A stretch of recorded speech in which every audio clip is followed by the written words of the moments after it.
കുറഞ്ഞ ചെലവിൽ വേഗത്തിൽ ആഭ്യന്തര യാത്രകൾ നടത്തുക എന്ന ആശയത്തോടെ കേരളത്തിൽ ഒരു പുതിയ വിമാന സർവീസിന്റെ പ്രാരംഭ നടപടികളിലേക്ക് കടന്നതായി MBR cancer centre and research institute chairman CN Vijayakrishnan പറയുന്നു. സഹകരണ മേഖലയിൽ നിന്നുള്ള ആദ്യത്തെ ഈ വിമാന കമ്പനിക്ക് കോ കേരളം എന്ന പേരാണ് ഉദ്ദേശിക്കുന്നതെന്നും സർക്കാരിന് ഒരു രൂപ പോലും ചെലവ് വരാത്ത പദ്ധതിയുടെ രൂപരേഖ സർക്കാരിന്റെ മുന്നിൽ അവതരിപ്പിച്ചതായും അദ്ദേഹം കോഴിക്കോട് നടത്തിയ വാർത്താ സമ്മേളനത്തിൽ പറഞ്ഞു. അതിവേഗ ട്രെയിനുകളിൽ നൽകുന്ന അതേ നിരക്കിൽ യാത്ര ചെയ്യാനാകുന്ന തരത്തിലായിരിക്കും ഈ വിമാന സർവീസിലെ ടിക്കറ്റ് നിരക്കുകൾ. 3500 മുതൽ 7000 രൂപ വരെ ആയിരിക്കും ടിക്കറ്റിന്റെ ചാർജുകൾ. സർവീസ് തുടങ്ങുന്നതിന് 1 മണിക്കൂർ മുൻപ് വരെ ഒഴിവുള്ള സീറ്റുകളിൽ കുറഞ്ഞ നിരക്കിൽ യാത്ര ചെയ്യാൻ കഴിയുന്ന തരത്തിലെ ടിക്കറ്റ് സംവിധാനവും ഇതിലുണ്ടാകും. കൊച്ചി, നെടുമ്പാശ്ശേരി ആസ്ഥാനമാക്കി കരിപ്പൂർ, കണ്ണൂർ, ബംഗളൂരു, ചെന്നൈ, കോയമ്പത്തൂർ, മധുര എന്നിവിടങ്ങളെ ബന്ധിപ്പിച്ചാണ് ഈ വിമാന കമ്പനി സർവീസ് നടത്തുക.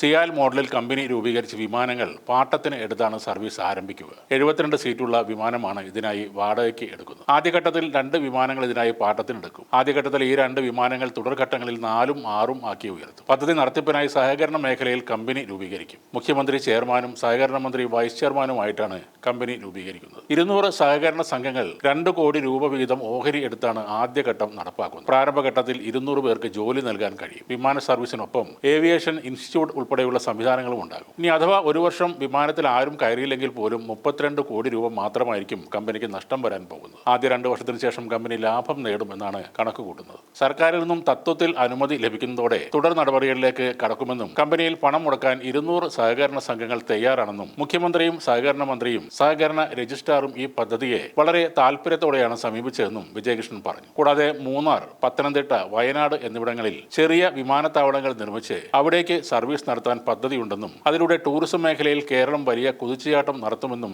വിജയകൃഷ്ണൻ പറയുന്നു. നേരത്തെയും കേരളത്തിന്റെ സ്വന്തം വിമാന കമ്പനികൾ എന്ന പേരുമായി എത്തിയ എയർ കേരളക്കും അൽഹിന്ദ് എയറിനും ഇതുവരെ സർവീസ് തുടങ്ങാൻ കഴിഞ്ഞിട്ടില്ല. വിമാനങ്ങൾ പാട്ടത്തിന് നൽകുന്ന വിദേശ കമ്പനികളുടെ നിലപാടാണ് അതിന്റെ പ്രശ്നം. വിമാനം പാട്ടത്തിന് നൽകണമെങ്കിൽ 12 മാസത്തെ വാടക മുൻകൂറായി കെട്ടിവെക്കണമെന്നാണ് വിദേശ കമ്പനികളുടെ ആവശ്യം. അല്ലാത്ത പക്ഷം 200 കോടി രൂപ ബാങ്ക് ബാലൻസ് കാണിക്കണം. നിലവിൽ 3ാം ഘട്ടത്തിലുള്ള എയർ കേരളക്കും അൽഹിന്ദ് എയറിനും 4ാം ഘട്ടത്തിലേക്ക് കടക്കണമെങ്കിൽ സ്വന്തമായി ഒരു വിമാനമെങ്കിലും ഉണ്ടെന്ന് കാണിക്കണം. അല്ലെങ്കിൽ DGCAയിൽ നിന്ന് എയർ ഓപ്പറേറ്റർ സർട്ടിഫിക്കറ്റ് ലഭിക്കില്ല. അൽഹിന്ദ് എയറിനും എയർ കേരളക്കും 2024 തന്നെ കേന്ദ്ര സർക്കാരിൽ നിന്നും NOC ലഭിച്ചു. 2025 ജൂണോടെ പ്രവർത്തനം തുടങ്ങാമെന്ന പ്രതീക്ഷയിലായിരുന്നു ഈ 2 കമ്പനികളും. എന്നാൽ 200 സഹകരണ സംഘങ്ങൾ 2 കോടി വെച്ച് നൽകുമെന്ന് ഉറപ്പുള്ളത് കൊണ്ട് കോ കേരള പിന്നോട്ട് പോകില്ല എന്ന് തന്നെ കരുതാം. 200 കോടി രൂപ ബാങ്ക് ബാലൻസ് ഉണ്ടെങ്കിൽ വിമാനം പാട്ടത്തിലെടുക്കാനും അങ്ങനെ ഈ സർവീസ് തുടങ്ങാനും ഇവർക്ക് കഴിയും.